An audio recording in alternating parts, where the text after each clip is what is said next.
How to change email address on Binance. Hi everyone, welcome back to our channel Help Deck. In today's video, I will guide you on how you can change your email address on Binance, so just make sure to watch this video till the end.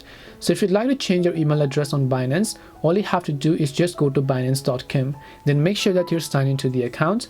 Then all you have to do is on the right hand side of the screen, you'll find the profile icon. Make sure to click on it and then just go to the option called dashboard.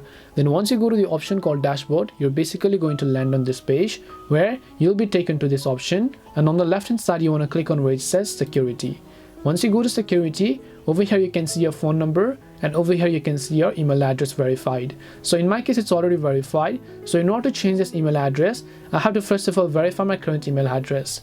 On the right hand side, click the change button. When you click the change button, it will send a verification code to this email address here. Make sure to enter the verification code.